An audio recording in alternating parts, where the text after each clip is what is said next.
수년의 결혼 생활 동안 시댁에 빚 10억을 한 푼도 남김없이 다 갚아준 날이었어요. 이혼 서류야. 도장 찍어. 이제 당신 그 지긋지긋한 주방 냄새 맡으면서 살기 싫어. 빚을 다 갚은 그날 밤 남편이 아내 손에 쥐어준 것은 감사의 말이 아니라 차가운 이혼 서류였습니다. 남편은 강남에서 사업한다는 거물 여자를 만났다며 아내를 그저 손맛 좋은 주방 이모였을 뿐이라고 비웃었어요. 다음 날 새벽 시어머니는 며느리 얼굴에 굵은 소금을 한 바가지 뿌리며 어서 몸만 나가라고 호령했지요. 며느리는 그 으리으리한 기와집도 대박난 가게의 간판도 10년을 바친 모든 것을 미련 없이 두고 나왔습니다. 단 하나 품에 안은 낡은 옹기단지 하나만 빼고요. 껍데기만 준 채 얼마나 잘 사나 어디 한번 지켜보겠습니다. 설거지, 산책할 때 잠들기 전 이어서 듣기 편하게 지금 구독만 눌러주세요. 우리네 드라마 극장이 다음 편을 자동으로 챙겨드립니다. 그러면 오늘의 이야기 시작합니다. 밤 11시가 넘은 시각 종가 맛집 청해진의 간판불이 꺼져갔습니다. 마지막 손님이 떠난 자리에는 가마솥의 잔열만이 주방 안을 채우고 있었어요. 비릿하면서도 구수한 멸치 육수의 냄새, 오래된 나무 기둥에 베어든 간장향이 가게 안에 가라앉아 있었지요. 보미는 행주를 빨아 짜내고 있었습니다. 거칠어진 손끝이 찬물에 닿을 때마다 시큰거렸지만 그 감각조차 익숙해진 지 오래였어요.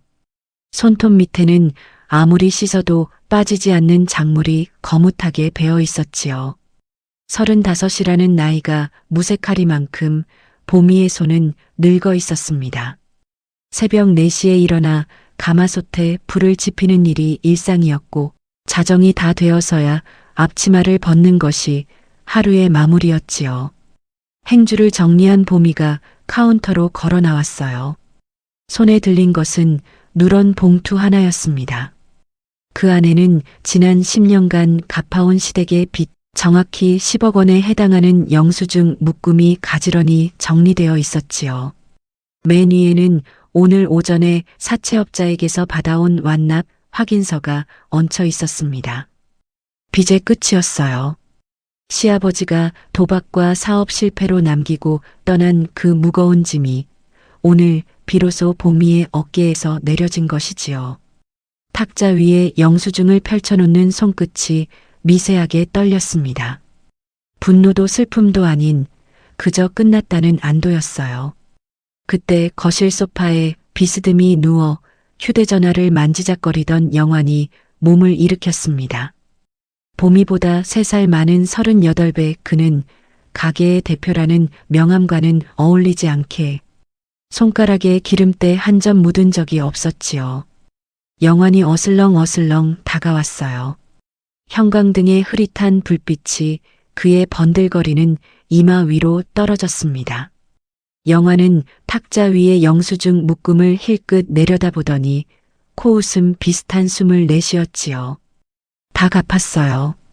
아버님이 남기신 사채까지 10원짜리 한 장 안 남기고 제 손으로 다 갚았어요. 보미가 담담하게 말했어요. 그 담담함 속에는 분명한 무게가 실려 있었지요.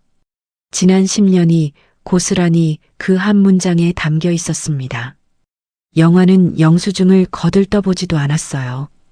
대신 양복 안주머니에서 2번 접힌 흰 봉투를 꺼내 영수증 묶음 위에 툭 던지듯 올려놓았지요. 이혼 서류야. 도장 찍어. 이제 당신 그 지긋지긋한 주방 냄새 맡으면서 살기 싫어. 보미의 손가락이 멈췄습니다.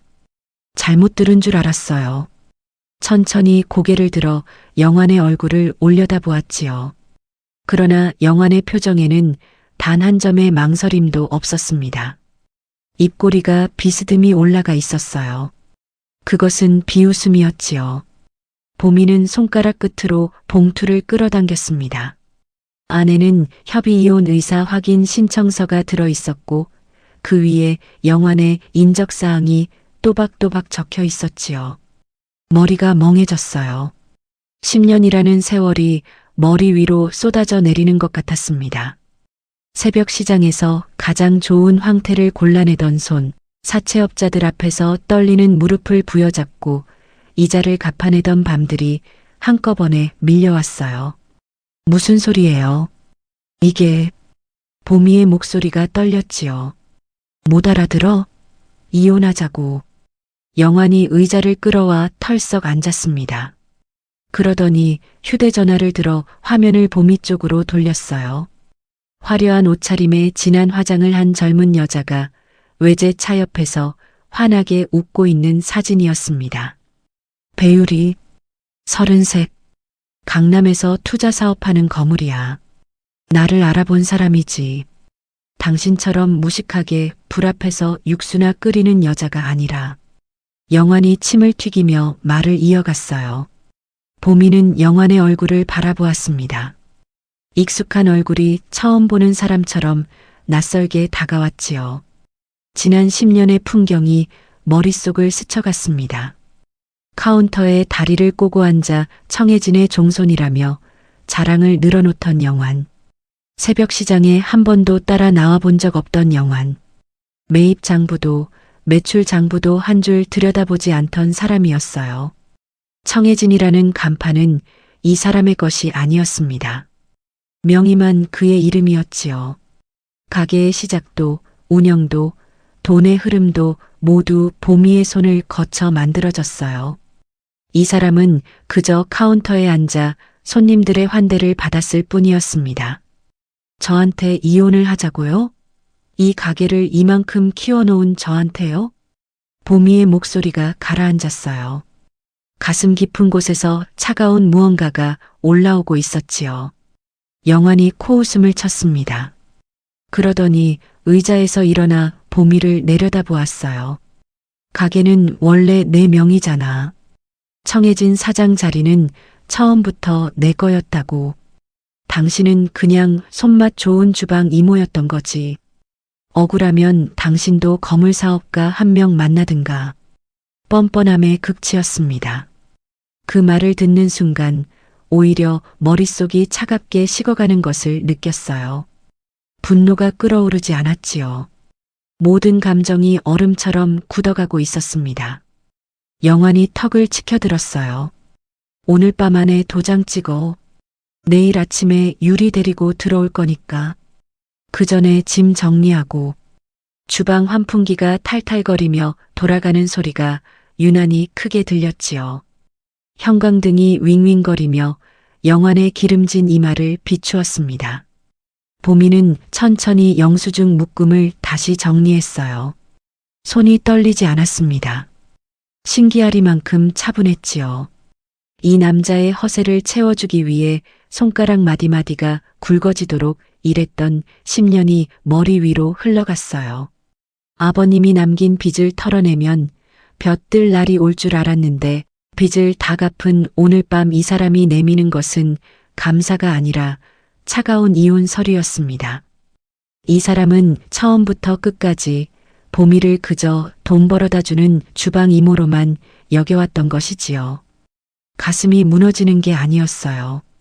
오히려 얼음처럼 차갑게 굳어버리고 있었습니다. 보미가 자리에서 일어났지요. 영환을 바라보는 눈빛이 묘하게 변해 있었습니다. 분노도 슬픔도 아닌 그저 무언가를 결정한 사람의 눈빛이었어요. 알겠습니다. 보미가 짧게 말했지요. 영환은 그 짧은 대답이 의외라는 듯 눈을 동그랗게 떴다가 곧 만족스러운 미소를 지었습니다. 진작 그럴 것이지. 영환이 거실로 돌아가는 동안 보미는 주방 쪽으로 시선을 돌렸어요. 주방 뒷문 너머 어둠 속에 자리한 장독대가 흐릿하게 보였지요. 둥근 옹기들이 달빛을 받아 검은 윤곽을 드러내고 있었습니다. 보미의 시선이 그 장독대 위에 잠시 머물렀어요. 그러더니 영수증 묶음을 단단히 묶어 가방에 챙겨 넣었지요. 오늘 밤이 청해진에서의 마지막 밤이 되리라는 것을 보미는 이미 알고 있었습니다. 새벽 5시 한옥의 처마 끝에서 차가운 이슬이 똑똑 떨어지고 있었습니다. 멀리서 들려오는 까마귀 울음소리가 새벽 공기를 가르며 청해진 안채까지 흘러들었어요. 보미는 작은 캐리어 하나를 끌고 거실로 나왔습니다. 캐리어 안에는 옷가지 몇 벌과 친정어머니가 남긴 낡은 레시피 수첩이 전부였지요. 10년의 세월을 채워온 이 집에서 가져갈 것이라곤 그것뿐이었어요. 이혼 서류는 새벽 4시에 도장을 찍어두었어요. 영화는 안방에서 코를 골며 잠들어 있었습니다. 이별의 인사조차 아까운 사람이었지요. 그때 안방 옆 작은 방의 문이 드르륵 열렸어요. 65의 시어머니 마 여사가 머리에 분홍색 굴렁쇠를 만 채 거실로 성큼성큼 걸어 나왔습니다. 그 얼굴에는 미안함이 없었어요. 오히려 잔뜩 들떠있는 기색이었지요. 어머, 잘 생각했다. 우리 애미야, 이제 그만 물러나야지. 돈 많은 새며느리가 들어오는데 네가 버티면 부정 탄다. 마 여사가 손뼉을 짝짝 치며 다가왔어요. 경박한 웃음소리가 새벽의 정막을 깨뜨렸지요. 보미는 아무 말 없이 마 여사를 바라보았습니다. 마 여사가 갑자기 부엌으로 성큼성큼 걸어가더니 찬장에서 굵은 천일염 그릇을 꺼내 들었어요. 거실로 돌아온 마 여사의 눈빛이 이상하게 번뜩였습니다. 재수 없는 주방 귀신 나가라고 뿌리는 거야. 나갈 때 우리 집 복은 두고 몸만 썩 꺼지거라. 마 여사가 그릇을 거꾸로 휘둘렀어요. 굵은 소금이 보미의 머리와 얼굴 위로 우두두두 쏟아져 내렸지요. 거친 알갱이들이 뺨을 툭툭 때리고 머리카락 사이에 박혔습니다. 몇 알은 옷깃 안으로 미끄러져 들어갔고 나머지는 마룻바닥에 후두둑 떨어져 하얗게 흩어졌어요. 보미는 눈을 깜빡이지 않았지요. 뺨에 박힌 소금이 따끔거렸지만 천천히 고개를 들어마 여사를 똑바로 응시했습니다. 그 눈빛에는 분노도 슬픔도 담겨 있지 않았어요. 그저 차분한 응시였지요. 우리 새며느리 유리는 너 같은 시골 출신 며느리랑은 격이 달라. 강남에서 사업하는 거물이라고. 네가 빨리 비켜줘야 우리 영환이도 사람답게 살지. 마 여사가 빈 그릇을 마룻바닥에 내려놓으며 표독스럽게 내뱉었어요. 그러더니 손가락으로 현관 쪽을 가리켰지요. 몸만 썩 나가. 옷까지 챙기고 당장. 보미는 옷깃에 박힌 소금 알갱이를 손끝으로 천천히 털어냈습니다. 그러고는 가라앉은 목소리로 말했어요. 어머니, 이 집과 건물 다 최영환 씨 명에 맞으니 다 가지세요. 전 미련 없습니다. 흔들림이 없는 차가운 목소리였지요. 마 여사가 그 말을 듣고 잠시 멈칫했어요. 며느리가 울며불며 매달릴 줄 알았던 모양이었습니다. 그러나 보미는 울지 않았어요. 보미는 캐리어를 그 자리에 잠시 세워두고 천천히 주방 뒷문 쪽으로 걸어갔습니다. 마 여사가 의아한 표정으로 보미의 뒷모습을 쳐다보았어요. 뒷마당의 장독대에는 둥글둥글한 옹기들이 새벽 안개 속에 고요히 자리하고 있었지요. 보미는 가장 안쪽의 검은 옹기단지 앞에 섰습니다. 증조할머니 때부터 내려온 100년 된 시간장 단지였어요. 손때가 묻어 매끄러워진 옹기 표면을 보미가 천천히 쓰다듬었습니다. 차갑고 묵직한 질감이 손바닥에 전해졌지요. 단지의 무게가 결코 가볍지 않았지만 보미는 두 팔로 그것을 단단히 끌어안았어요. 단지를 안고 거실로 돌아오는 보미를 보고 마 여사가 눈을 부릅떴습니다. 그 꾀죄죄한 장독 단지는 왜 들고 가? 돈 되는 건 다 두고 가랬잖아. 마 여사가 날카롭게 소리쳤어요. 그 눈에는 단지의 진짜 가치가 보이지 않았지요. 그저 낡고 시커먼 옹기 한 덩어리로만 보였습니다. 보미가 마 여사를 향해 천천히 돌아섰어요. 입가에 묘한 미소가 떠올랐지요. 슬픈 미소도 비웃는 미소도 아닌 알 수 없는 감정이 담긴 미소였습니다. 이건 제 손때가 묻은 거라 가져갑니다. 잘 기억하세요, 어머니. 이 집에 대한 제 권리는 여기까지입니다. 선언하듯 단정한 목소리였어요. 보미는 단지를 한 팔로 끌어안고 다른 손으로 캐리어를 잡았습니다. 그러고는 현관문을 향해 한 발 한 발 걸어 나갔지요. 뺨을 스치고 바닥으로 후두둑 떨어지는 굵은 소금의 촉감이 서늘했어요. 10년간 이 노인을 위해 하루 세끼 뜨거운 진지를 올리고 도박빚으로 사채업자들이 들이닥칠 때마다 몸으로 막아섰던 대가가 고작 이 소금 한 바가지였습니다. 하지만 억울하지 않았어요. 저들은 이 으리으리한 한옥 건물과 맛집의 간판이 영원한 황금알인 줄 알겠지요. 진짜 가게를 운영해온 손이 누구였는지, 새벽마다 가마솥에 불을 지피던 사람이 누구였는지 무지한 인간들은 꿈에도 모르고 있었습니다. 보미의 품에 안긴 묵직한 옹기 단지가 가슴께에 닿아 서늘한 온기를 전했어요. 이것은 단순한 살림살이가 아니었지요. 처음 시집와 친정 어머니의 수첩을 펼쳐들고 밤새 장맛을 잡아낸 시간의 흔적이자 보미가 10년을 지켜온 분신이었습니다. 현관문을 열자 새벽 공기가 와락 밀려들어왔지요. 멀리서 까마귀가 다시 한번 울었습니다. 보미는 뒤를 돌아보지 않고 한옥의 문턱을 넘었어요. 등 뒤에서 마 여사의 악다구니가 들려왔지요. 잘 가라. 2번 다시 이 집 들여다보지 마라. 보미는 대답하지 않았습니다. 캐리어를 끌고 단지를 끌어안은 채 골목길을 천천히 걸어 내려갔어요. 10년의 짐을 한 번에 벗어버린 사람의 걸음이었습니다. 골목길을 걸어 내려가는 보미의 발걸음이 어느 순간 천천히 느려졌습니다. 동이 트기 시작한 거리에는 아직 인적이 없었어요. 캐리어 바퀴가 보도블록 위를 굴러가는 소리만 또르륵 또르륵 울렸지요. 품에 안긴 옹기 단지의 묵직한 무게가 10년 전 그 시절을 보미의 가슴께로 끌어올렸습니다. 그때도 이런 새벽이었어요. 25의 보미는 시집 온 지 한 달 만에 부도 직전의 청해진을 떠맡았습니다.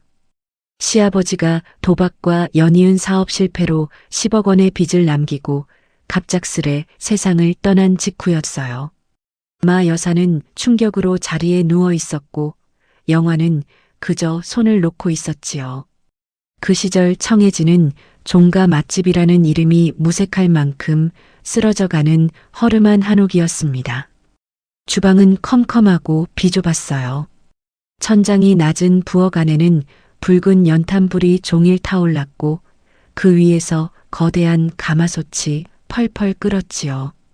땀과 육수 수증기가 한데 엉켜 숨이 막혔습니다.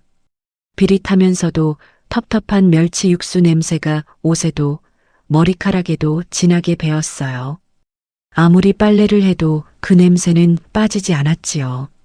어린 보미는 무거운 무쇠국자를 두 손으로 받쳐들고 가마솥 안에 육수를 저었어요. 가마솥 위로 피어오르는 뜨거운 김이 손목을 휘감았지요. 그러다 한번 잘못 손이 미끄러져 가마솥 가장자리에 손목이 닿자 살같이 벌겋게 부풀어 올랐습니다. 보미는 비명을 삼키며 손목을 찬물에 담갔어요. 영환 씨, 제발 카운터만 보지 말고 주방 일 좀 도와줘요. 나 혼자서는 이 큰 가마솥을 감당할 수가 없어요. 땀범벅이 된 보미가 주방 문을 열고 영환에게 부탁했지요. 그 목소리에는 애절함이 묻어 있었습니다. 그러나 영환은 카운터에 비스듬히 기대어 휴대전화를 만지작거리다 미간을 찌푸렸어요. 아니, 종갓집 종손이 어디 주방 구석에서 상스러운 일을 해? 당신이 손맛이 좋으니 당신이 다 해야지. 영환이 귀찮다는 듯 주방 문을 쾅 닫아버렸지요. 그러고는 양복깃을 바로잡으며 친구들이 기다리는 술집을 향해 가게를 나가버렸습니다. 종손이라는 허울뿐인 자존심만 잔뜩 부풀린 채로요.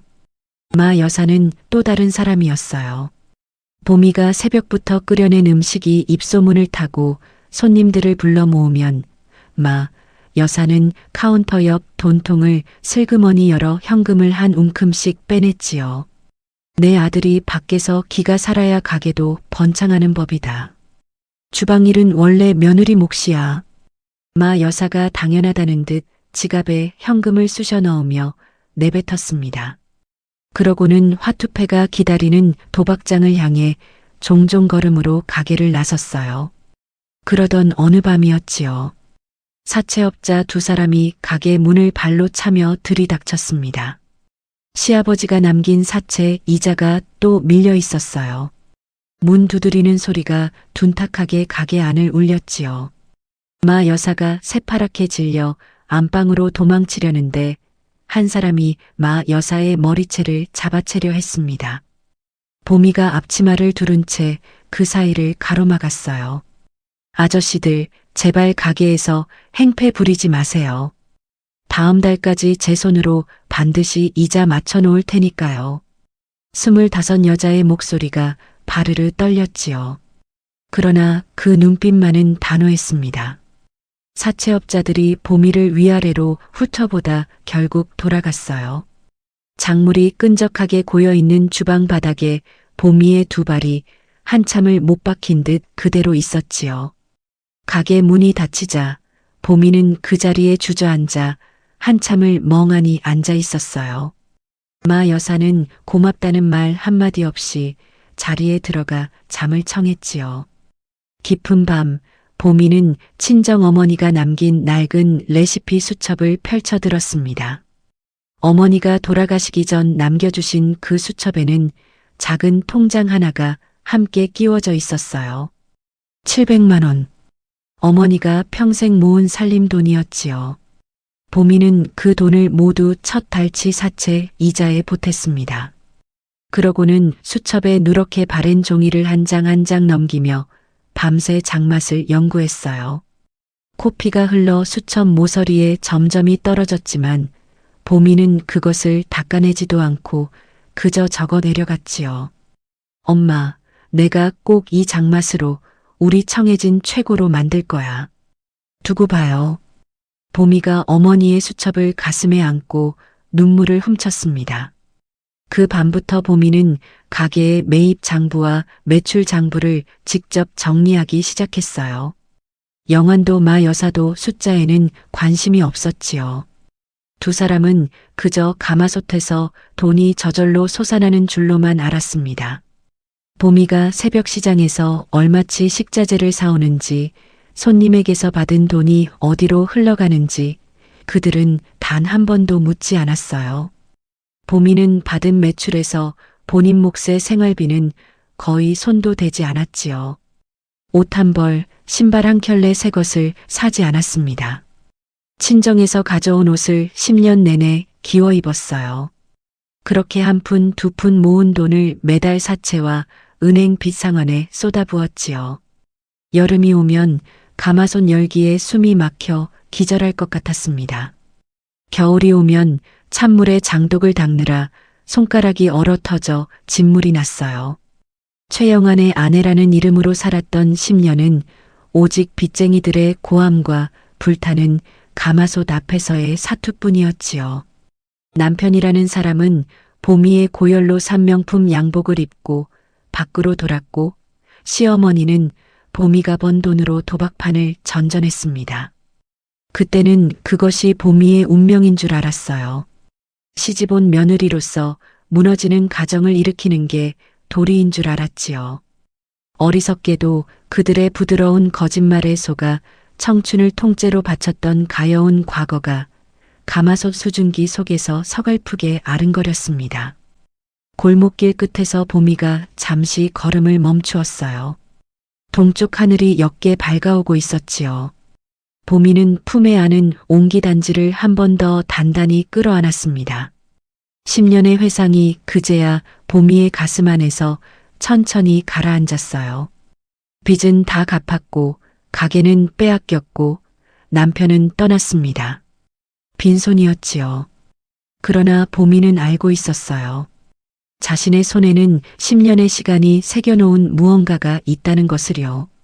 그것이 무엇인지는 아직 다 모른다 해도 그 손이 결코 비어있지 않다는 것만은 알고 있었습니다. 보미가 다시 캐리어를 끌고 천천히 골목을 빠져나갔지요. 그 발걸음 위로 새벽빛이 차분하게 내려앉았어요.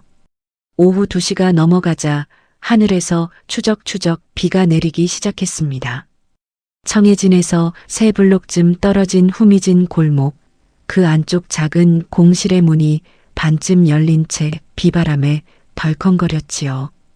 보미는 그 텅 빈 가게 한쪽 구석에 쪼그려 앉아 있었습니다. 부동산에 가진 돈을 탈탈 털어 보증금만 겨우 치른 10평 남짓의 작은 공실이었어요. 낡은 목재 선반 몇 개와 빛바랜 형광등 하나가 전부였지요. 시고 쾌쾌한 시멘트 가루 냄새가 코끝을 찔렀습니다.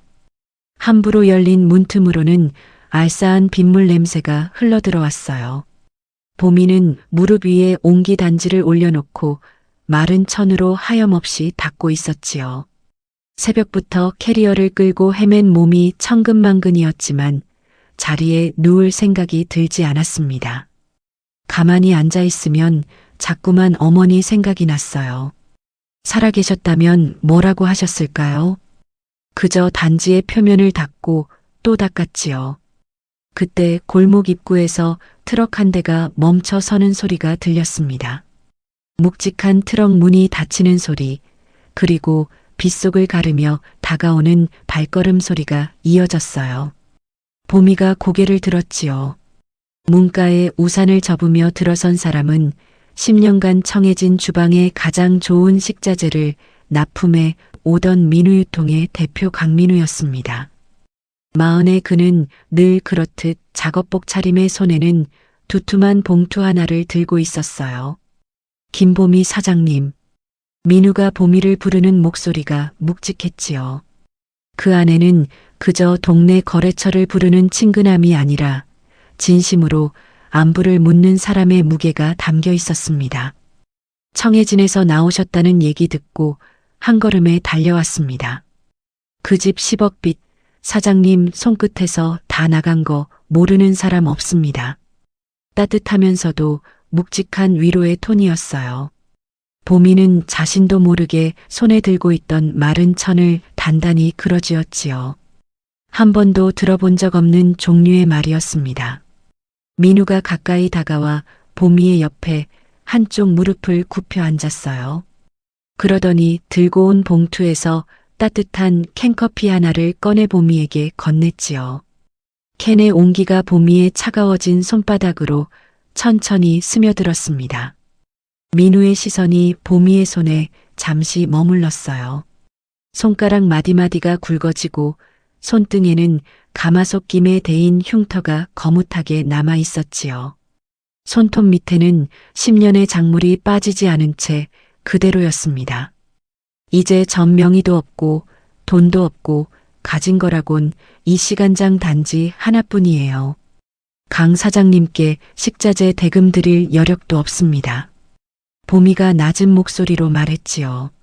자존심을 지키려는 마지막 한 줄의 목소리였습니다. 민우는 잠시 보미를 가만히 바라보더니 천천히 고개를 저었어요. 돈은 나중에 벌어서 주십시오. 저는 청해진이라는 간판이 아니라 김보미라는 사람의 정직한 손맛을 믿고 거래한 겁니다. 확신에 찬 단호한 목소리였지요. 그 말이 보미의 가슴 한가운데를 묵직하게 두드렸습니다. 세상 사람들이 보미를 빈손으로 쫓겨난 어리석은 여자라 손가락질할 때 그녀의 가치를 알아봐주는 단 한 사람이 눈앞에 나타난 것이었어요. 10년 동안 매일 새벽 가장 좋은 배추와 고추를 보미의 주방에 들여주며 묵묵히 그 손을 지켜보아왔던 사람. 이 사람은 알고 있었던 것이지요. 청해진의 대박 신화가 영환의 번드르르한 말솜씨가 아니라 보미가 밤새 붉은 눈으로 지켜낸 주방의 정성에서 나왔다는 것을요. 따뜻한 말 한마디에 얼어붙었던 보미의 심장이 다시 천천히 뛰기 시작했습니다. 보미의 눈가에 뜨거운 것이 차올랐어요. 그러나 울지 않으려 입을 꾹 다물었지요. 다시 주방 칼을 잡으려니 눈물이 앞을 가리네요. 하지만 이 장맛으로 처음부터 다시 시작해 볼게요. 보미가 결의에 찬 어조로 말했습니다.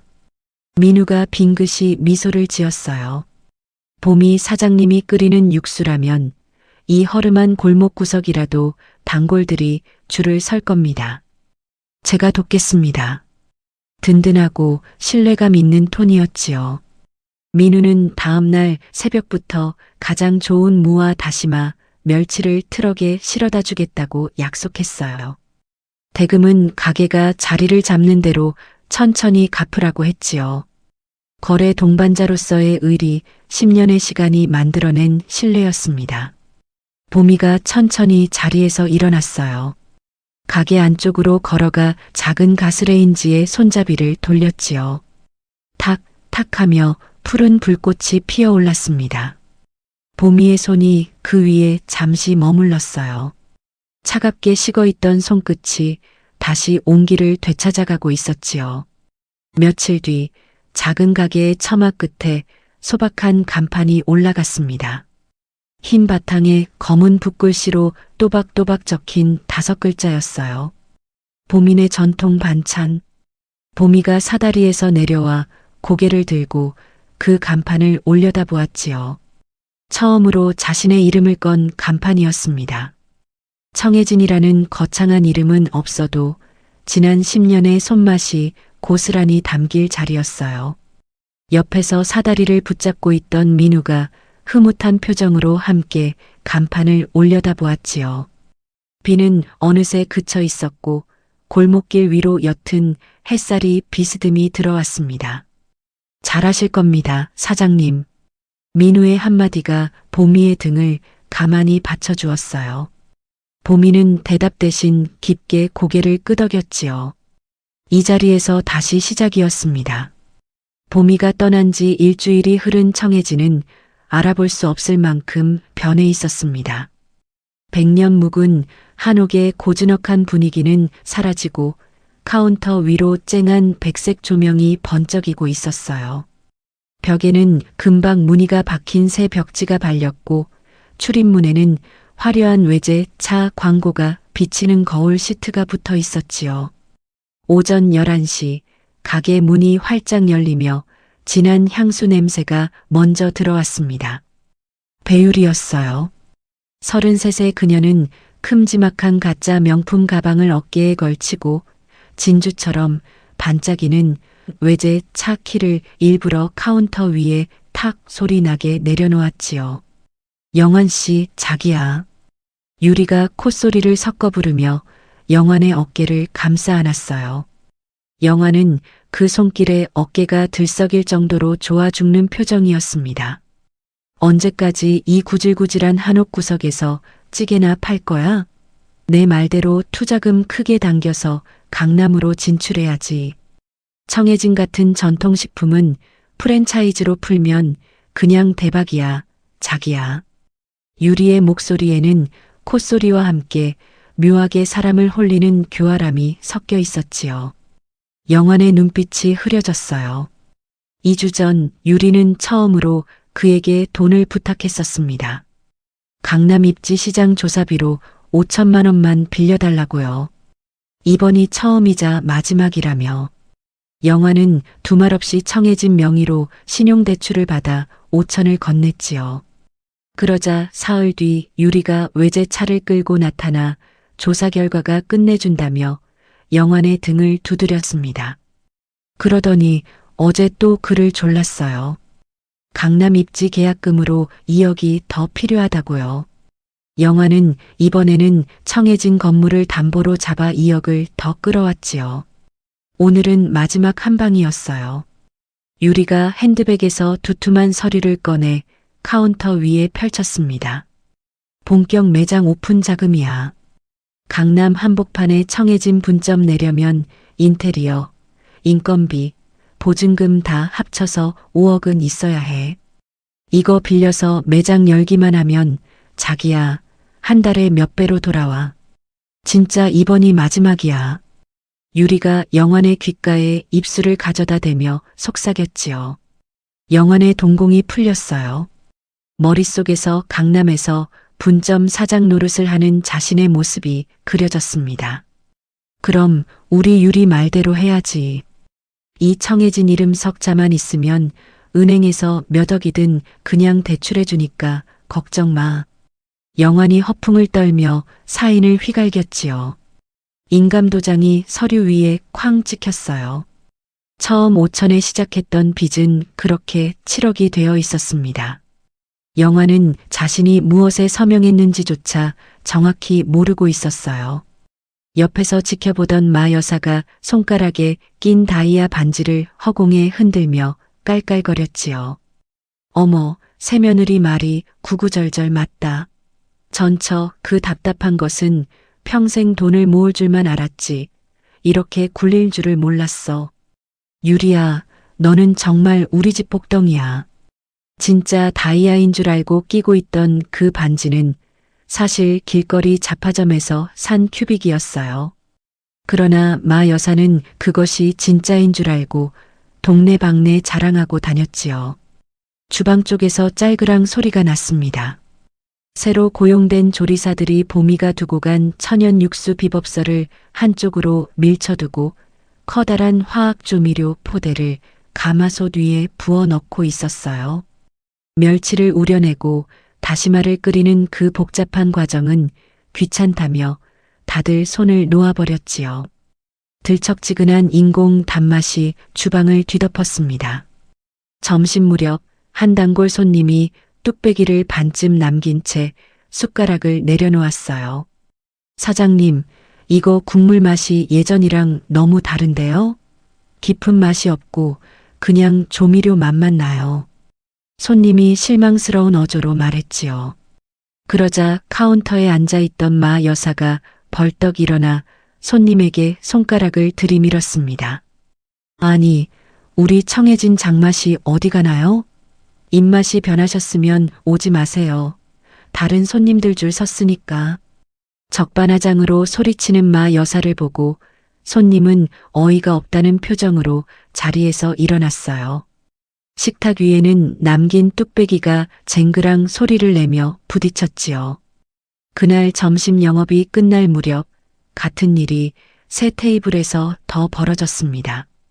같은 시각 보민의 전통 반찬 가게에는 단골 할머니 한 분이 찾아왔어요. 청해진 시절부터 10년 가까이 보미의 음식을 먹어온 분이셨지요. 보미야, 그 집 음식 맛이 일주일 만에 다 변했더라. 동네 사람들이 다 수군대. 거기에 영환이 그 집 명의로 어디 사기꾼한테 몇 억을 갖다 바쳤다는 소문까지 돌더라니까. 할머니가 혀를 끌끌 차며 말씀하셨습니다. 보미는 가만히 듣고 있다가 작은 미소를 지으며 따뜻한 김치찌개 한 그릇을 내어드렸어요. 할머니가 떠난 뒤 보미는 잠시 가스레인지 앞에 서서 가마솥의 김을 바라보았지요.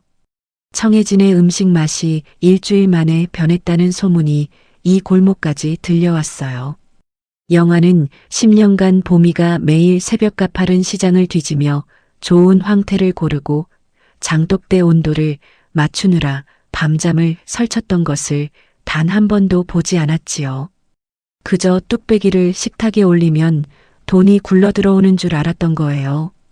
거기에 정체 모를 여자의 사탕 발림에 속아 대출까지 무더기로 받아냈다고 하니 보미는 그저 가만히 한숨을 내쉬었습니다. 장맛은 속이지 못한다는 옛말이 있어요. 정성이 빠진 자리는 결코 오래가지 않는 법이지요. 보미는 가마솥의 김 너머로 가게 안단골들의 따뜻한 웃음소리를 들으며 천천히 국자를 저었습니다. 가게 문을 연 지 한 달이 채 되지 않아 보민의 전통 반찬 앞에는 아침마다 줄이 늘어서기 시작했습니다. 후미진 골목 구석의 작은 가게였지만 한번 맛본 사람들이 입소문을 내고 또 사람을 데려왔지요. 오전이 되면 가게 안은 고소한 참기름 냄새와 깊은 장국 냄새로 가득 찼어요. 보미는 새벽부터 정성스레 담근 장아찌와 나물, 조림들을 작은 통에 담아 손님들에게 건넸지요. 그 손길마다 10년의 손맛이 고스란히 배어 있었습니다. 아이고, 김보미 사장님, 청해진 맛이 어디 갔나 했더니 여기 숨어 있었네. 이 깊은 장맛은 사장님 아니면 아무도 못 내지. 단골 할머니 한 분이 보미의 손을 덥석 잡으며 반색했어요. 청해진 시절부터 보미의 음식을 먹어온 분이셨지요. 할머니, 어떻게 여기까지 알고 찾아오셨어요? 보미가 환하게 웃으며 물었습니다. 할머니가 손사래를 치며 대답했어요. 이 동네에서 모르는 사람이 어디 있어. 청해진에서 그만둔 주방 아주머니가 다 얘기하고 다녔지. 시어머니가 며느리한테 소금을 뿌리며 쫓아냈다는 얘기가 시장통에 쫙 퍼졌다니까. 그 빚 10억을 자네가 다 갚아줬다는 것도 다 알아. 보미는 말없이 미소를 지으며 깍두기 한 통을 더 얹어드렸어요. 그렇게 가게가 활기로 가득하던 어느 오전이었지요. 갑자기 가게 문이 쾅 하고 거칠게 열렸습니다. 영환과 마 여사가 험악한 표정으로 들이닥쳤어요. 두 사람은 줄을 서 있던 손님들을 거칠게 밀쳐내며 안으로 밀고 들어왔지요. 당장 이거 못 치워? 네가 뭔데 청해진 대표 메뉴인 시간장 조림을 여기서 팔아? 상도덕도 없는 사람 같으니. 마 여사가 악을 쓰며 진열대 위에 반찬통들을 손으로 쓸어버렸지요. 유리통 몇 개가 바닥으로 떨어져 쨍그랑 깨졌습니다. 안에 담긴 간장조림이 시멘트 바닥으로 쏟아져 시큼한 냄새가 고소한 나물 냄새 사이로 번졌어요. 깨진 유리 조각이 바닥을 대구르르 굴렀지요. 대기하던 손님들이 놀라 뒤로 물러섰습니다. 보미는 손에 들고 있던 국자를 천천히 내려놓고 두 사람을 바라보았어요. 신기하게도 가슴이 떨리지 않았지요. 최영환 씨, 마정자 여사님. 전 청해진이라는 이름 쓴 적 없습니다. 제 손으로 끓이고 제 이름으로 파는 반찬들입니다. 보미의 목소리는 가라앉아 있었지만 그 안에는 묵직한 위엄이 실려 있었어요. 영환의 얼굴이 시뻘개졌지요. 그가 성큼 다가와 보미의 앞치마 끈을 잡아당겼습니다. 너 때문에 우리 청해진 매출이 반토막 났어. 네가 뒤에서 우리 험담하면서 단골들 다 빼돌린 거지. 당장 가게 문 닫아. 안 그러면 가만 안 둬. 영환이 삿대질을 하며 고함을 쳤어요. 그의 거친 숨소리가 보미의 얼굴까지 닿았지요. 술 냄새가 가게 안에 확 퍼졌습니다. 대낮부터 술을 마신 모양이었어요. 보미는 자신의 앞치마를 잡은 영환의 손을 차갑게 뿌리쳤습니다. 그러고는 한 발짝도 물러서지 않고 그를 똑바로 응시했지요. 그 순간 줄을 서 있던 단골 손님들이 우르르 영환과 마 여사의 앞을 막아섰어요. 천벌을 받을 인간들 같으니라고. 시댁 빚 10억을 갚아준 복덩이 며느리를 내쫓고 이제 와서 어디서 행패야. 당장 나가요. 단골 할머니가 영환의 앞을 막아서며 호통을 쳤지요. 다른 손님들도 한마디씩 거들었습니다. 맞아요. 소금 뿌려 쫓아낸 사람들이 무슨 낯짝으로 여기까지. 음식 맛 변한 게 사장님 탓이에요? 자기들이 조미료 퍼부어 놓고. 골목길에 모여든 사람들이 웅성거리며 영환 일가를 둘러쌌어요. 사방에서 쏟아지는 비난의 눈초리에 영환의 얼굴이 점점 일그러졌지요. 마 여사도 당황한 기색이 역력했습니다. 며느리가 혼자 울며 매달릴 줄 알았는데 동네 사람들이 이렇게 한편이 되어 막아설 줄은 몰랐던 거예요. 한 손님은 휴대전화를 꺼내 영환 일가의 모습을 찍으려는 신용을 했지요. 그러자 마 여사가 화들짝 놀라 얼굴을 손으로 가렸습니다. 자신들의 추한 행패가 더 오르내릴까봐 겁이 났던 모양이에요. 가자. 영환아. 마 여사가 영환의 소매를 잡아 끌었지요. 영화는 분이 풀리지 않은 듯 씩씩거리면서도 사람들의 기세에 눌려 슬그머니 뒷걸음질을 쳤습니다. 두 사람이 가게를 나서자 손님들이 다시 안도의 숨을 내쉬었어요. 바닥에 쏟아진 장아찌와 깨진 유리 조각들을 보면서도 보미의 가슴은 신기하게 떨리지 않았습니다. 과거의 봄이었다면 무서워서 눈물을 흘리며 시어머니의 바짓가랑이를 잡았겠지요. 하지만 이제는 달랐어요. 보미는 알고 있었습니다. 저들의 목소리가 저토록 커진 이유를요. 그것은 청해진의 금고가 비어가고 있다는 증거였고 보미의 손맛이 가진 가치에 그들이 극도의 불안을 느끼고 있다는 뜻이었지요. 쫓아낸 며느리의 그림자조차 무서워 골목 구석까지 찾아와 행패를 부리는 저 꼴이라니요. 정말로 청해진이 잘 굴러가고 있었다면 두 사람이 이 작은 가게까지 찾아와 소리를 지를 이유가 없었을 거예요.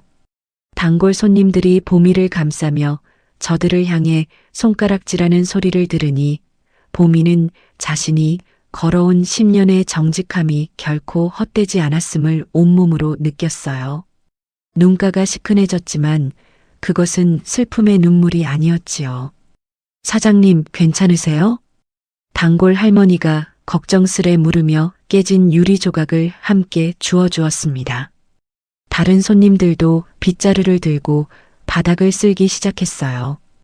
괜찮습니다. 다들 놀라셨죠? 죄송해요. 보미가 손님들에게 고개를 숙이며 말했지요. 그러자 할머니가 보미의 등을 토닥였습니다. 죄송하긴 뭘. 우리가 다 사장님 편이야. 걱정 말고 음식이나 계속해줘. 이 맛 없으면 우리 같은 늙은이들 어디 가서 밥을 먹어. 할머니의 따뜻한 한마디에 가게 안에 다시 웃음이 번졌어요. 보미는 깨진 통들을 정리하고 새 반찬을 다시 담기 시작했지요. 손끝이 흔들리지 않았습니다. 오히려 마음 한구석이 단단해지는 것을 느꼈어요. 문득 보미는 10년 전 사채업자들 앞에서 무릎을 떨던 25의 자신을 떠올렸지요. 그때의 보미는 누구의 보호도 받지 못한 채 혼자 모든 것을 떠안아야 했습니다. 그러나 지금은 달랐어요. 비록 작은 가게였지만 이곳에는 보미를 지켜주는 사람들이 있었지요. 영왕과 마여사가 떠난 골목길 너머로 보미의 가게에서는 다시 고소한 장국 냄새가 피어올랐어요. 그 냄새를 따라 사람들이 또 하나둘 줄을 서기 시작했습니다. 밤 11시가 넘은 시각, 하늘에서 거센 폭풍우가 쏟아지고 있었습니다. 빗줄기가 가게 유리창을 사납게 두드렸고 이따금 번개가 칠 때마다 골목 안이 새파랗게 번쩍였지요. 그 뒤를 따라 콰르릉 하는 천둥 소리가 한참을 울렸어요. 골목길의 가로등 하나가 빗속에서 위태롭게 깜빡이고 있었습니다. 보미는 불 꺼진 가게 안 주방에만 작은 불을 켜둔 채 홀로 가마솥 앞에 서 있었습니다. 다음 날 아침 손님들에게 내일 육수를 우려내는 중이었지요. 멸치와 다시마, 물을 넣고 천천히 끓이는 그 과정은 여전히 손이 많이 갔지만 보미는 그 시간을 가장 평온하게 여겼어요. 가마솥에서 피어오르는 김 속에서 하루의 피로가 천천히 풀려가는 것 같았습니다. 장사가 자리를 잡으면서 보미는 비로소 사람답게 사는 기분을 느끼고 있었어요. 비록 작은 가게였지만 매일 아침 자신을 기다려주는 단골들이 있었고 그들이 음식을 맛있게 먹어주는 모습을 보는 것만으로도 10년의 서름이 조금씩 씻겨 내려가는 듯했지요. 가마솥의 김을 바라보며 보미는 작게 미소를 지었습니다. 그때였어요. 가게 출입문이 쾅 하고 거칠게 흔들렸지요. 잠가둔 문고리가 덜컹거리더니 곧이어 무언가 단단한 것으로 유리를 깨부수는 소리가 났습니다. 보미가 놀라 고개를 돌렸을 때 깨진 유리 사이로 손이 쑥 들어와 문고리를 풀었어요. 문이 벌컥 열리고 빗물에 흠뻑 젖은 두 사람이 비틀거리며 들어섰습니다. 영환과 마여사였지요. 영환은 술에 잔뜩 취해 눈이 풀려 있었고 입에서는 시큼한 술 냄새가 풍겼어요. 마여사의 손에는 시뻘건 녹이 쓴 쇠지레가 들려 있었지요. 두 사람의 머리카락에서 빗물이 뚝뚝 떨어졌고 옷은 흙탕물에 더럽혀져 있었습니다.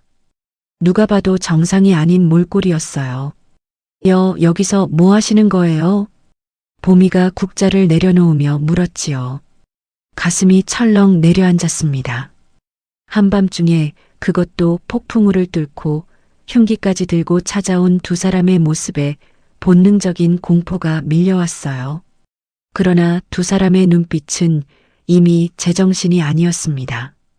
영환이 휘청거리며 주방으로 들이닥쳤어요. 너 때문이야. 다 너 때문이라고. 네가 나타나기 전까지 우리 청해진은 잘만 돌아갔어. 영환이 중얼거리며 주방의 가스밸브를 닥치는 대로 잠가버렸지요. 펄펄 끓던 가마솥의 불이 픽하고 꺼졌습니다. 그러더니 영환이 두 손으로 그 무거운 육수솥의 손잡이를 붙잡고 온 힘을 다해 그대로 바닥으로 엎어버렸어요. 싸 하는 소리와 함께 펄펄 끓던 뜨거운 육수가 주방 바닥으로 쏟아졌습니다. 새하얀 김이 확 피어올라 주방을 가득 메웠지요. 매캐하고 비릿한 수증기에 보미는 잠시 숨이 막혔어요. 그녀가 황급히 뒤로 물러섰지만 사방으로 튀어오른 육수 몇 방울이 발등과 종아리를 적셨습니다. 살같이 타들어가는 듯한 통증이 밀려왔지요. 보미는 이를 악물고 비명을 삼켰어요. 지금 무슨 짓을 하시는 거예요? 보미가 소리쳤지요. 그러나 마 여사는 그 말을 듣지도 않고 쇠지레를 휘두르며 주방 선반을 뒤지기 시작했습니다. 그릇들이 와장창 바닥으로 떨어져 깨졌어요. 그러던 마 여사의 눈이 한 곳에 멈췄지요. 주방 선반 가장 깊은 곳, 보미가 소중히 모셔둔 검은 옹기 단지였습니다. 찾았다. 마 여사가 광기에 서린 눈으로 단지를 끌어냈어요. 두 팔로 그것을 번쩍 들어올린 마 여사의 입가에 섬뜩한 미소가 번졌지요. 네가 이 시간장 비법으로 우리 손님들을 다 뺏어가서 우리 청해진이 망하게 생겼어. 이거 오늘 다 깨부수고 같이 죽자. 마 여사가 단지를 머리 위로 치켜들었습니다. 바닥으로 내동댕이 치려는 순간이었어요. 보미의 몸이 먼저 움직였지요. 그녀는 뜨거운 육수가 흥건한 바닥을 가로질러 온몸을 날렸습니다. 손대지 마. 보미가 마 여사의 두 팔을 붙잡았어요. 단지를 사이에 두고 두 사람이 엉겼지요. 보미의 발이 뜨거운 육수에 미끄러졌지만 단지를 붙든 손만은 놓지 않았습니다. 내 몸을 찢어도 이 단지에는 손가락 하나 못 대. 당신들이 내 청춘을 다 빼앗아가고도 모자라. 이제 내 영혼까지 깨부수겠다는 거예요? 보미가 핏대를 세우며 절규했어요. 그 목소리는 단호하면서도 서슬이 펄했지요. 마 여사가 단지를 빼앗으려 안간힘을 썼지만 보미의 소나기 힘은 쉽게 풀리지 않았습니다. 두 여자가 단지 하나를 사이에 두고 뜨거운 육수가 흥건한 바닥에서 엉겨붙었어요. 미끄러운 바닥 위에서 두 사람의 발이 자꾸만 헛디뎌졌지요. 옹기 단지의 거친 표면에 보미의 손톱이 긁히며 깨졌어요. 손끝에서 붉은 피가 배어나와 단지의 검은 표면을 타고 흘렀지요. 그래도 보미는 단지를 끌어안은 팔을 풀지 않았습니다. 오히려 마 여사를 향해 더 단단히 단지를 끌어당겼어요. 마 여사의 거친 숨소리와 보미의 신음이 천둥 소리에 뒤섞였지요. 그 모습을 보고 영환이 휘청거리며 다가왔어요. 그가 보미의 어깨를 거칠게 밀쳤지요. 이까짓 흙덩이 단지가 뭐라고 유난이야.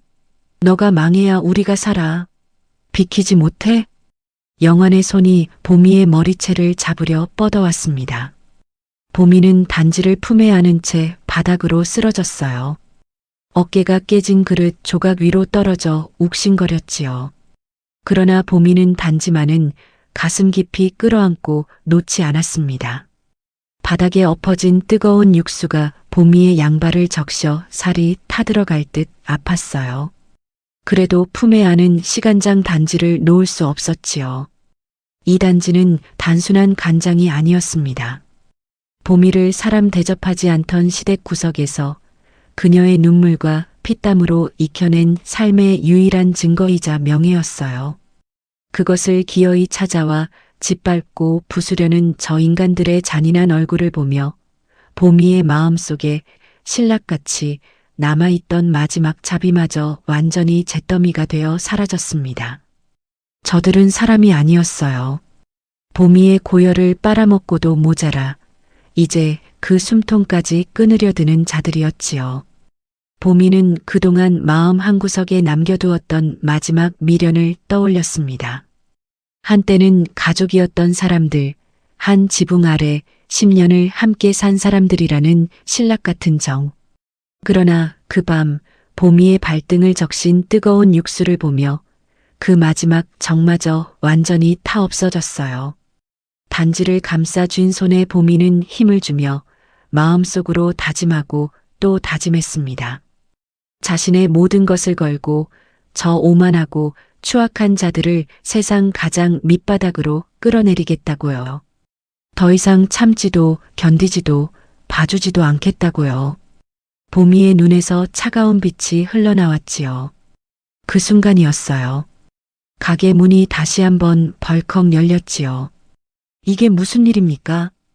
굵고 묵직한 목소리가 가게 안을 갈랐습니다. 강민우였어요. 그는 다음 날 새벽 보미에게 배송할 식자재를 트럭에 싣고 가게 앞을 지나던 참이었지요. 늦은 시각인데도 가게에 불이 켜져 있고 안에서 거친 소리와 비명이 새어나오자 이상한 낌새를 느끼고 들어온 것이었습니다. 민우는 한눈에 상황을 알아챘어요. 바닥에 흥건한 육수, 깨진 그릇들, 그리고 단지를 끌어안은 채 바닥에 쓰러져 있는 보미와 그녀의 머리채를 잡으려는 영환의 모습을요. 민우가 성큼 다가가 영환의 팔목을 단단히 붙잡아 꺾었습니다. 당장 그 더러운 손 치우지 못해. 한 번만 더 이분께 손 떼면 내가 당신들 인간 이하의 대접을 받게 해줄 테니까.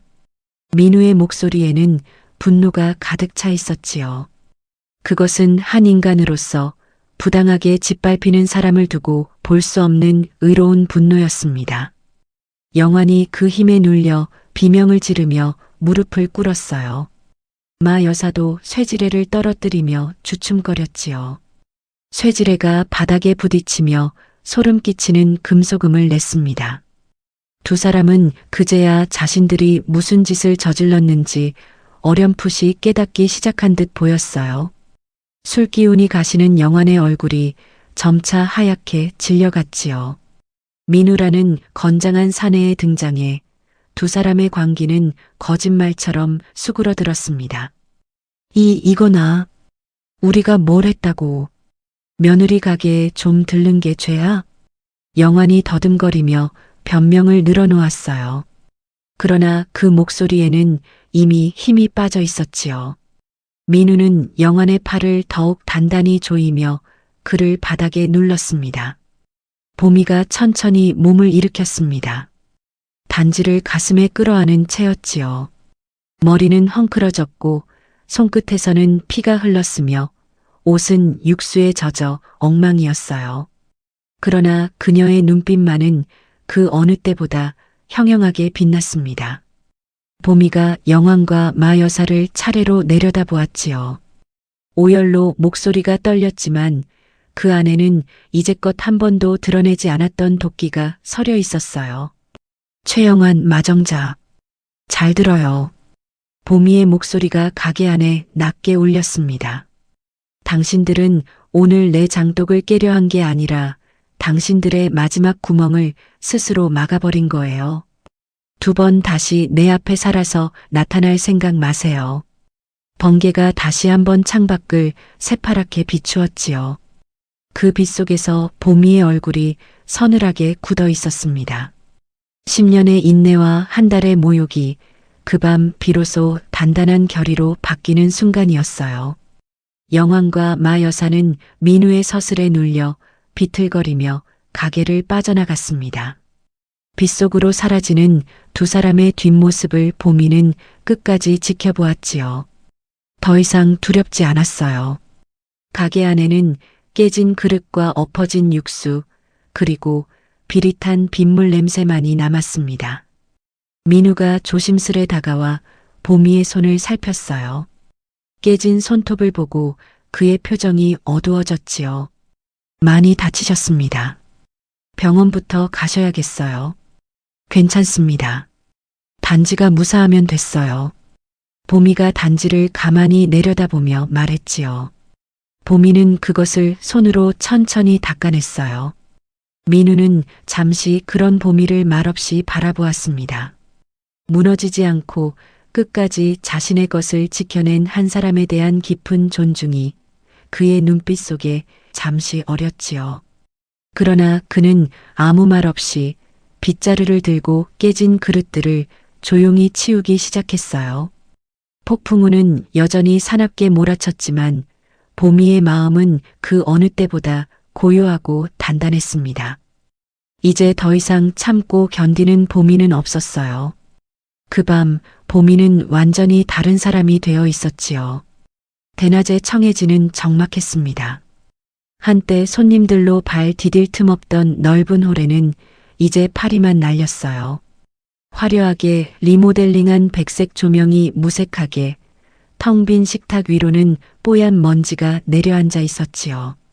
며칠째 손님이 한 명도 들지 않았습니다. 주방에서 화학 조미료를 퍼붓던 조리사들도 월급이 밀리자 가게를 떠나버렸어요. 이제 청해진에 남은 것은 영환과 마 여사, 그리고 무거운 침묵뿐이었지요. 카운터에서는 영환이 휴대전화를 귀에 댄 채 안절부절 못하고 있었어요. 화면에는 배유리의 번호가 떠 있었지요.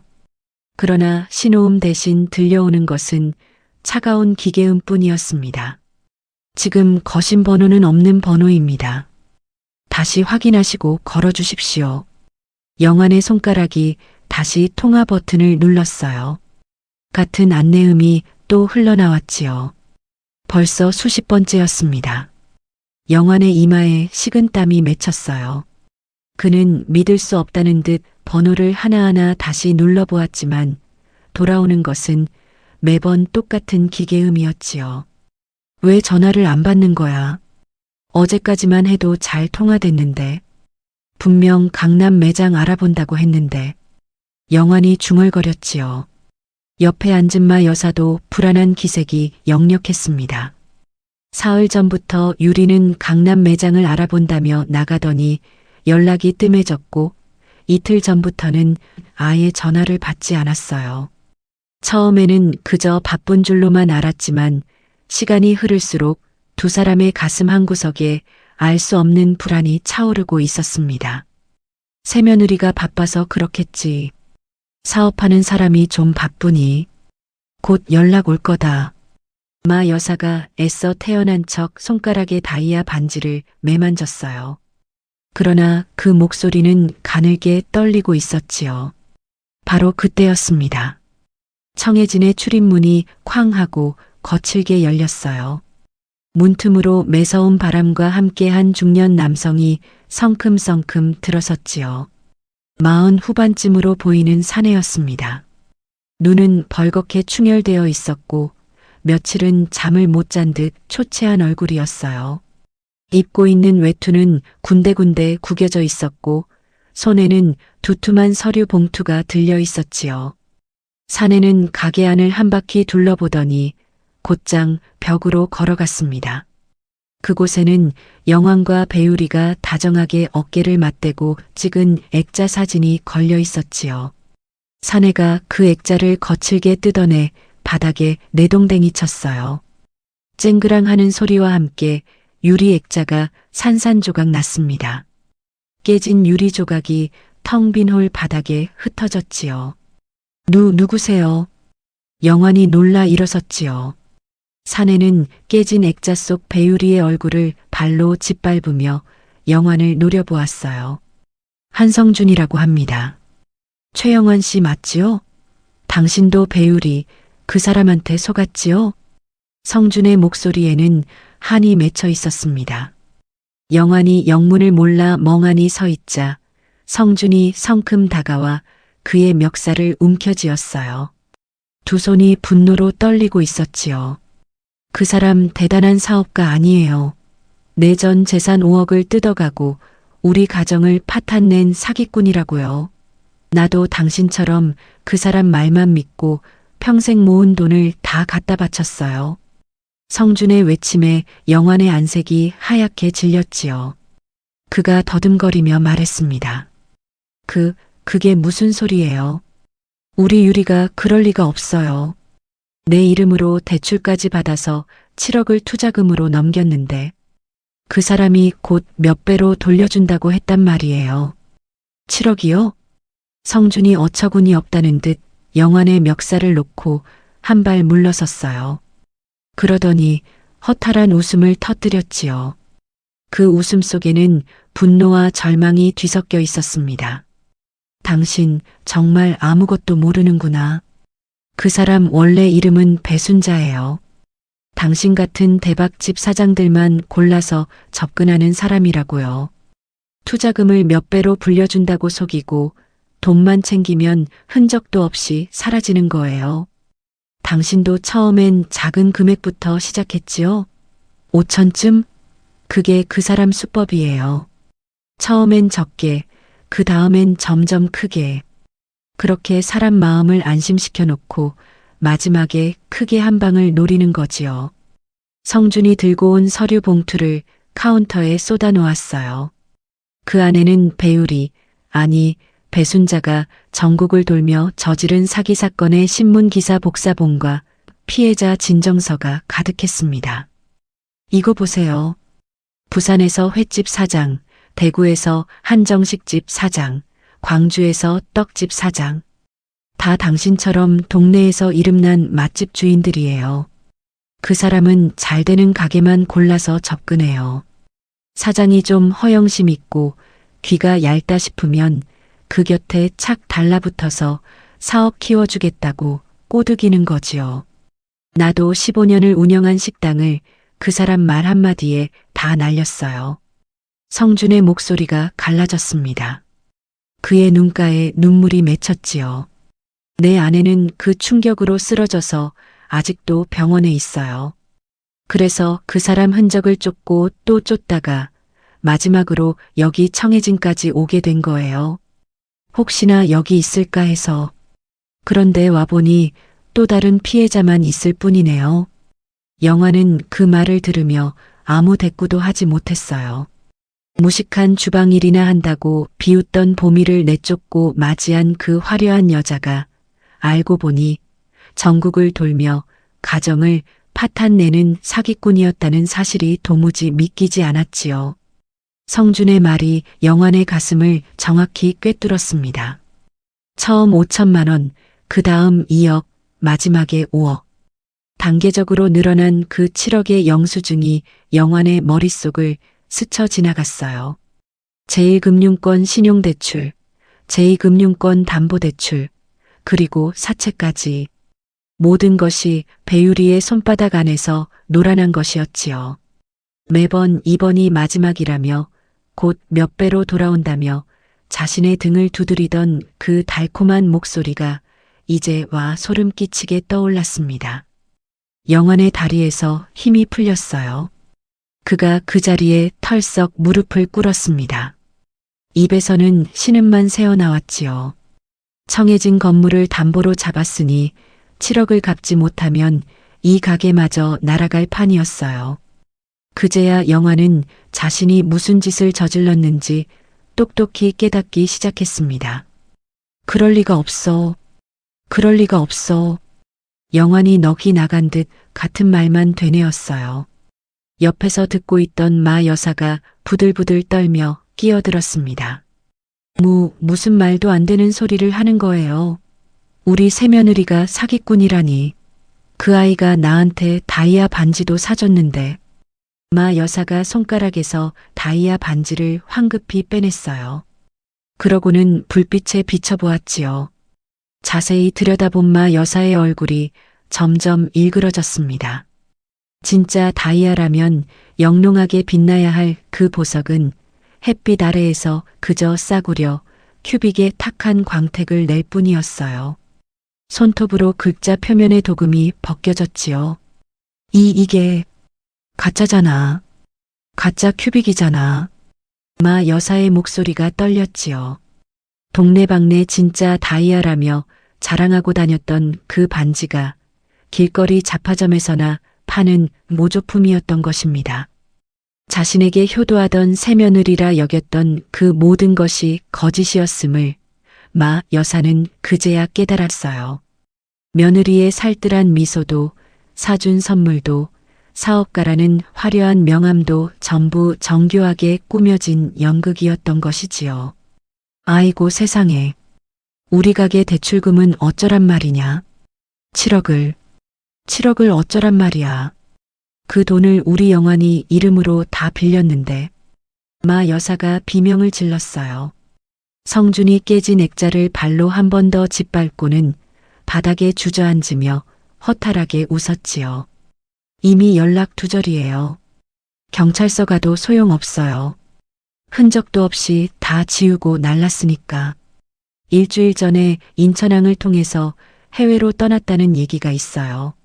나도 그 소식 듣고 한 걸음에 쫓아왔는데 이미 늦었더라고요. 당신들이랑 나랑 다 그 사람한테 영혼까지 털린 거예요. 해외 도주라는 말에 마 여사가 뒷목을 잡았습니다. 그러더니 거친 천식 같은 숨을 몰아쉬다가 그대로 바닥으로 고꾸라졌어요. 영화는 무릎을 꿇은 채 그저 멍하니 허공만 바라보고 있었지요. 텅 빈 청해진의 홀에 세 사람의 절망적인 숨소리만이 무겁게 내려앉았습니다. 깨진 액자 유리 위로 먼지 낀 백색 조명이 차갑게 쏟아졌어요. 한때 종가 맛집의 영광을 자랑하던 그 넓은 홀은 이제 무너진 사람들의 처참한 무대가 되어 있었지요. 그 시각 보미는 자신의 가게에서 단골 할머니로부터 청해진 소식을 전해 듣고 있었어요. 할머니가 혀를 끌끌 차며 청해진에 큰 난리가 났더라고 전해 주셨지요.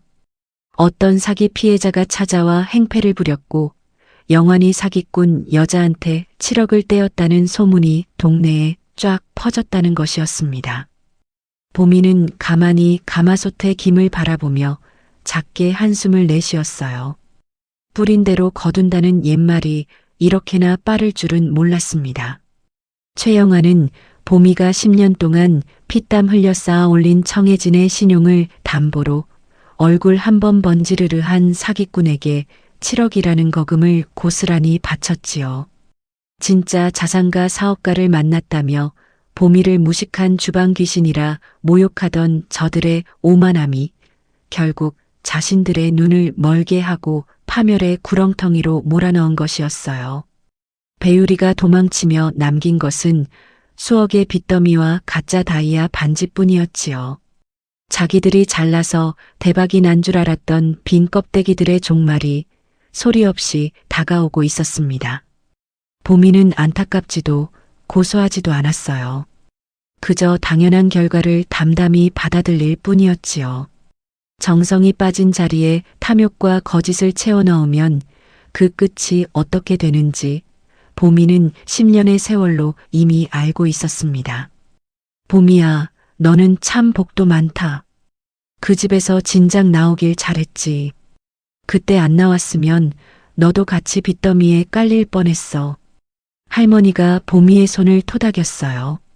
보미는 역게 미소를 지으며 따뜻한 국 한 그릇을 내어드렸습니다. 가마솥에서는 여전히 깊고 구수한 장국 냄새가 피어오르고 있었지요. 그 냄새는 정직하게 우려낸 시간의 향기였어요. 그 어떤 화학 조미료로도 그 어떤 거짓된 사탕 발림으로도 흉내낼 수 없는 향기였습니다. 보미의 가게 앞에는 그날도 단골들의 줄이 길게 이어졌어요. 청해진의 적막한 홀과는 너무도 다른 풍경이었지요. 같은 골목, 세 블록의 거리를 두고 두 가게의 운명이 정반대로 갈리고 있었습니다. 한쪽에서는 화려한 껍데기가 소리 없이 무너지고 있었고, 다른 한쪽에서는 소박한 진심이 조용히 피어오르고 있었어요. 보미는 국자를 들어 가마솥을 천천히 저으며 다가올 날들을 차분히 준비하고 있었지요. 무너지는 사람들을 바라보는 마음에 동요는 없었습니다. 다만 자신이 걸어온 길이 틀리지 않았다는 확신만이 가슴속에 단단하게 자리 잡고 있을 뿐이었어요. 겨울이 깊어졌습니다. 매서운 칼바람이 골목을 휩쓸고 지나갔지요. 한때 종가 맛집의 위세를 자랑하던 청해진의 소슬대문에는 이제 붉은 글씨가 가득 적힌 종이들이 덕지덕지 붙어 있었어요. 가압류, 그리고 경매 처분 공고였습니다. 7억의 대출금을 단 한 푼도 갚지 못한 결과였지요. 은행은 청해진 건물을 가차없이 경매에 넘겼고 사채업자들은 매일같이 영환을 찾아다녔습니다.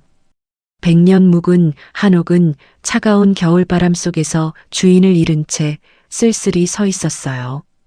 대문에 붙은 가압류 종이들이 바람에 펄럭이며 서걱서걱 소리를 냈지요. 화려하게 리모델링했던 내부도 이미 집달관들이 다녀가며 감나가는 집기를 모두 떼어갔습니다.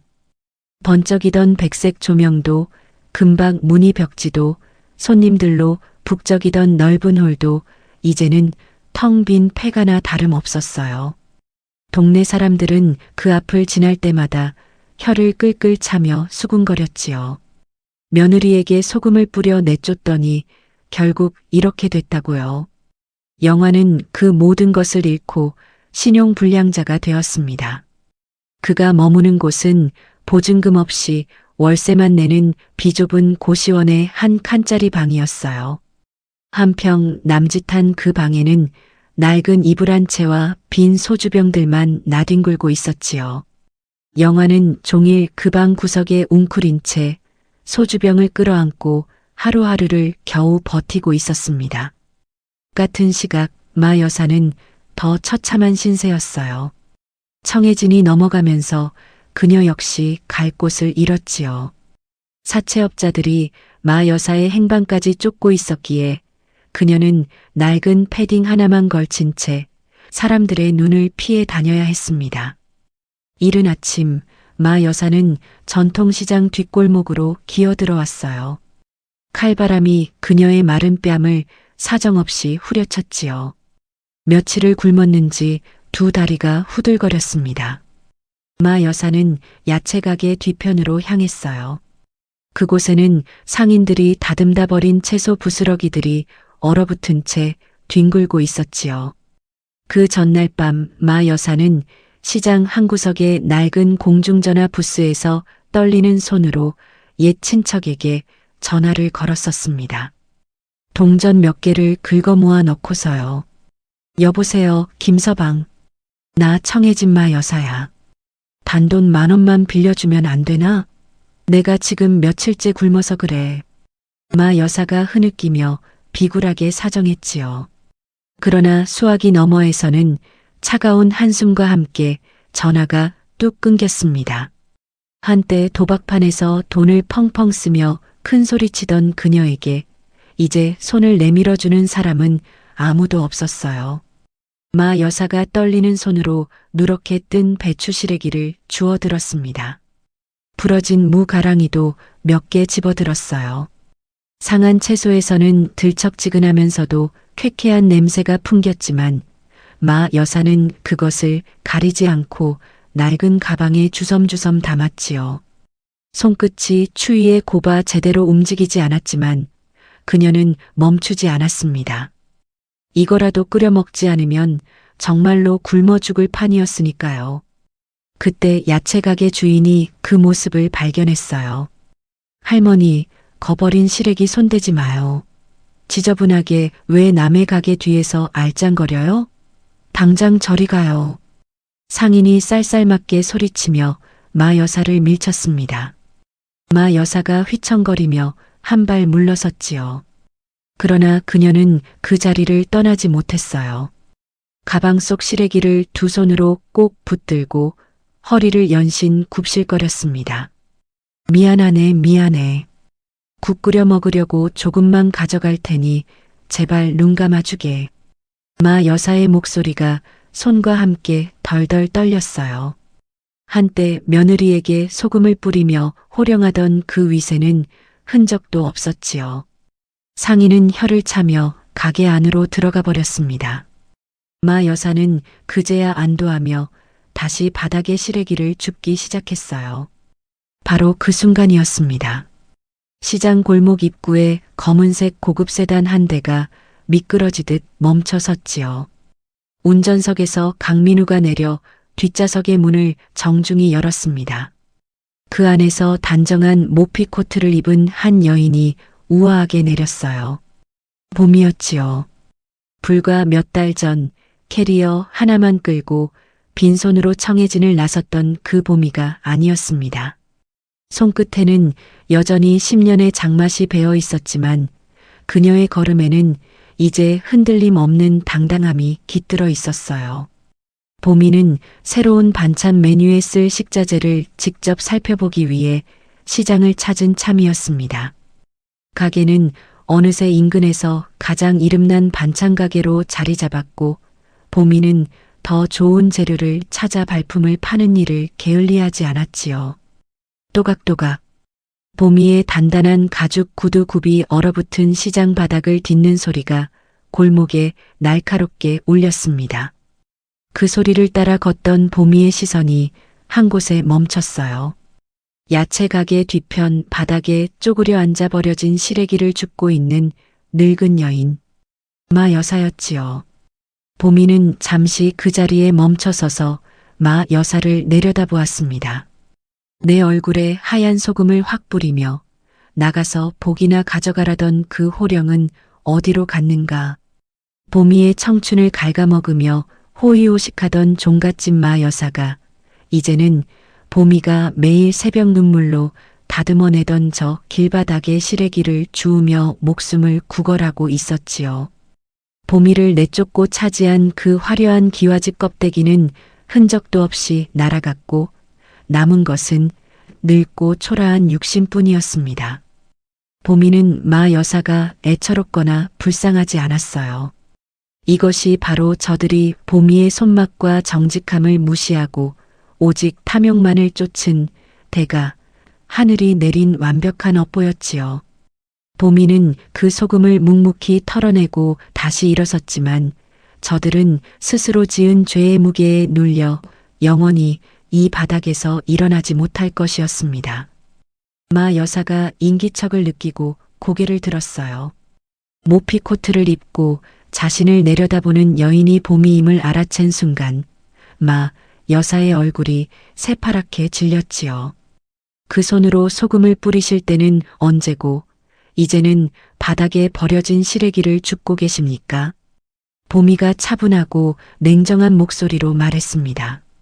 마 여사는 그 말에 온몸을 떨었어요. 그러더니 들고 있던 가방을 떨어뜨리고 봄이의 구두 앞으로 기어와 무릎을 꿇었지요.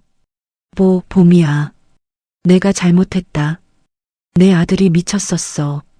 제발 나 좀 살려다오. 너 가게에서 설거지라도 좋으니 시켜다오. 우리 같이 다시 시작하면 안 되겠니? 마 여사가 봄이의 구두를 붙잡고 오열했어요. 한때 그토록 무시하고 모욕하던 며느리에게 이제는 설거지 자리라도 구걸하는 신세가 된 것입니다. 며느리에게 굵은 소금을 한 바가지나 뿌리며 복을 두고 가라 호령하던 그 새벽이 떠올랐는지 봄이는 잠시 눈을 감았다 떴어요. 봄이는 자신의 구두를 붙든 마 여사의 손을 가만히 내려다보았지요. 그 손에는 추위와 굶주림에 갈라진 자국이 가득했습니다. 한때는 도박판에서 패를 던지고 며느리가 번 돈을 빼돌리던 손이었어요. 이제는 버려진 시래기를 줍는 손이 되어 있었지요. 같은 손이 이토록 다른 모습이 되기까지 그 모든 길은 마 여사 자신이 스스로 선택한 것이었습니다. 보미는 천천히 그러나 단호하게 발을 뒤로 뺐습니다. 마 여사의 손이 허공을 움켜쥐었어요. 제 가게에는 당신이 설 자리가 없습니다. 저는 이미 당신에게 갚을 것을 다 갚았고 받을 것은 아무것도 남기지 않았어요. 우리 사이의 셈은 그날 새벽 그 소금과 함께 모두 끝났습니다. 보미의 목소리에는 분노도 통쾌함도 담겨 있지 않았어요. 그저 차가운 단절만이 있을 뿐이었지요. 미워하지도 가엾어하지도 않는 그 무심함이야말로 마 여사에게는 그 어떤 호통보다 무거운 것이었습니다. 보미는 더 이상 마 여사를 바라보지 않고 몸을 돌려 또각또각 걸음을 옮겼어요. 등 뒤로 마 여사의 흐느낌이 들려왔지만 보미의 발걸음은 한 번도 흔들리지 않았지요. 세단에 오르기 전 보미는 잠시 멈춰서서 잿빛 겨울 하늘을 올려다보았습니다. 어떠한 감정의 동요도 없었어요. 그저 자신이 걸어온 길이 옳았다는 고요한 확신만이 가슴속에 단단히 자리 잡고 있었지요. 한편 그 무렵 영안의 고시원에도 마지막 추락이 찾아오고 있었습니다. 좁은 방 한구석에 놓인 낡은 텔레비전에서 마침 동네 맛집을 소개하는 지역 방송이 흘러나왔지요. 화면 속에는 환하게 웃는 보미의 모습이 비쳤습니다. 손님들이 줄을 선 가게 앞에서 기자가 보미에게 성공 비결을 묻고 있었어요. 비결이랄 게 따로 있나요? 그저 좋은 재료로 정직하게 손님 드실 음식을 제 가족 먹일 마음으로 만들 뿐이에요. 화면 속 보미가 수줍게 웃으며 대답했지요. 영화는 소주병을 끌어안은 채 그 화면을 멍하니 바라보았습니다. 자신이 무식한 주방일이나 한다고 비웃으며 내쫓은 그 사람이 이제는 방송에까지 나와 환하게 웃고 있었어요. 그제야 영화는 깨달았습니다. 청해진을 떠받치던 진짜 기둥이 누구였는지, 자신이 발로 차버린 것이 무엇이었는지를요. 그러나 깨달음은 너무 늦게 찾아왔지요. 영안의 눈에서 굵은 물방울이 흘러내렸어요. 후회였지만 돌이킬 수 없는 후회였습니다. 그는 빈 소주병을 손에 쥔 채 흐느꼈지요. 바로 그때 고시원 방문이 거칠게 두드려졌습니다. 최영환, 안에 있는 거 다 알아. 문 열어. 사채업자들이었어요. 영환이 대답도 하기 전에 문이 벌컥 열렸고 건장한 사내들이 들이닥쳐 그의 멱살을 잡아 일으켰지요. 7억의 빚 가운데 사채로 끌어다 쓴 돈의 이자가 눈덩이처럼 불어나 있었습니다. 영환은 변변히 저항도 못한 채 방 밖으로 끌려나갔어요. 그가 그토록 자랑하던 종갓집 종손의 위세는 사내들의 거친 소나기 앞에서 아무런 힘도 되지 못했지요. 그날 밤 영환은 갈 곳을 잃은 채 차가운 겨울비를 맞으며 거리를 헤맸어요. 우산도 없이, 돈도 없이, 자신을 받아줄 단 한 사람도 없이 말이지요. 그는 텅 빈 도시의 한복판에서 비에 젖은 채 한참을 서 있었습니다. 한때 종갓집 종손이라며 으스대던 그의 모습은 어디에도 남아있지 않았어요.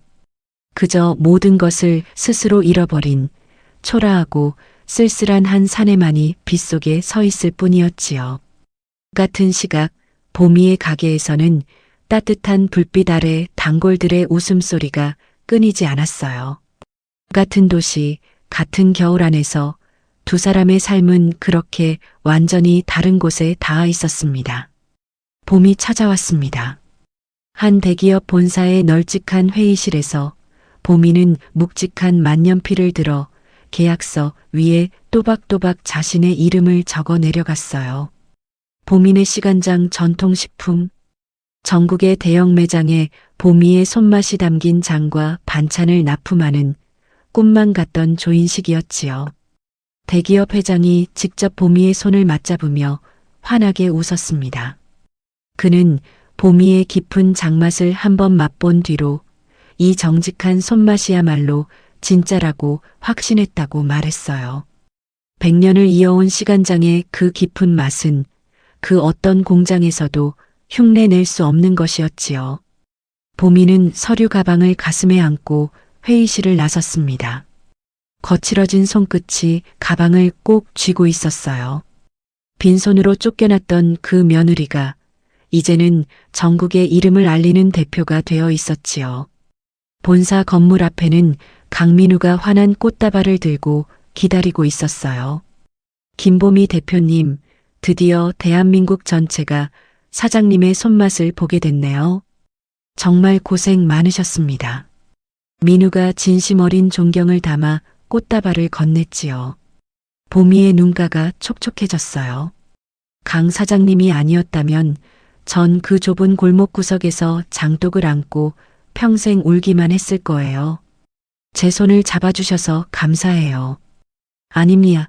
보미 씨의 손맛과 정직함이 스스로 길을 낸 겁니다. 전 그저 그 길을 같이 걸어온 조력자일 뿐입니다. 민우가 다정하고 든든한 목소리로 답했지요. 두 사람은 나란히 강변 산책로로 걸음을 옮겼습니다. 마침 하늘에서는 황금빛 노을이 강물 위로 찬란하게 부서지고 있었어요. 바람이 불 때마다 강변의 억새풀이 사각사각 부드러운 소리를 냈지요. 잔잔한 물결이 출렁이며 빛을 튕겨냈습니다.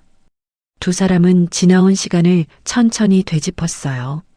사채업자들의 고함, 펄펄 끓던 가마솥, 새벽 시장의 찬바람.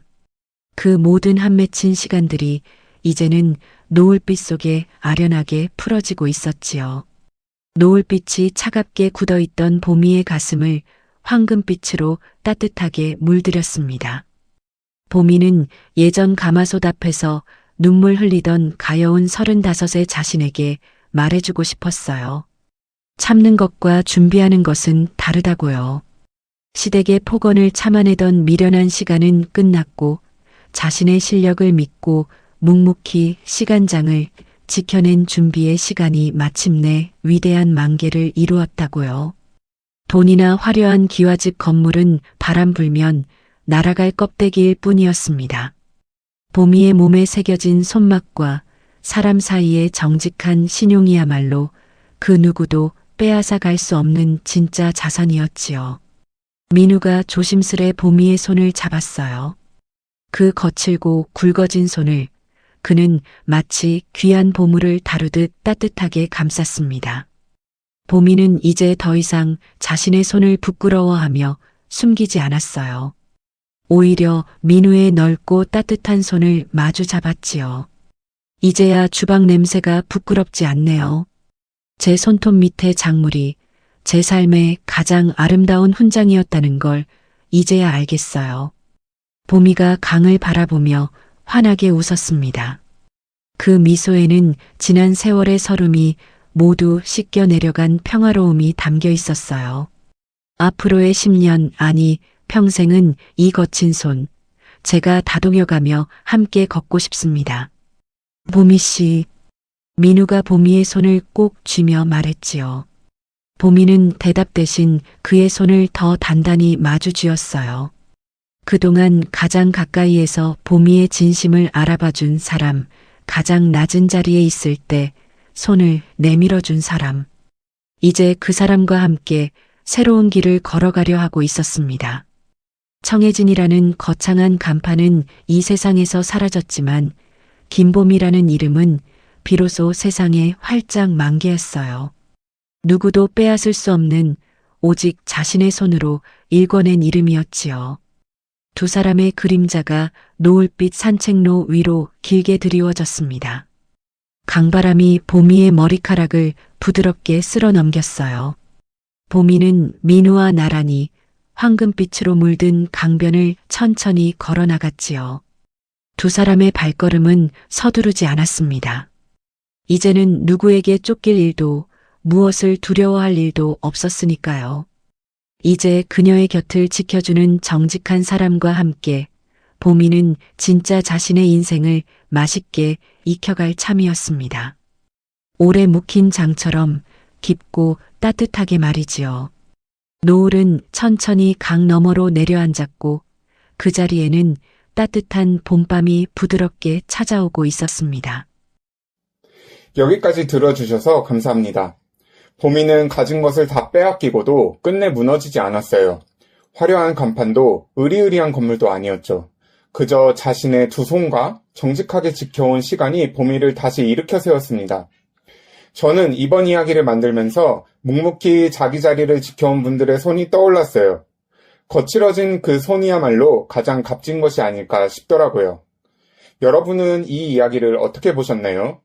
보미의 마지막 선택에 대해 어떻게 생각하는지 궁금합니다. 오늘 이야기가 마음에 남으셨다면 구독과 알림으로 다음 만남을 예약해두세요. 우리네 드라마 극장이 다시 찾아갑니다.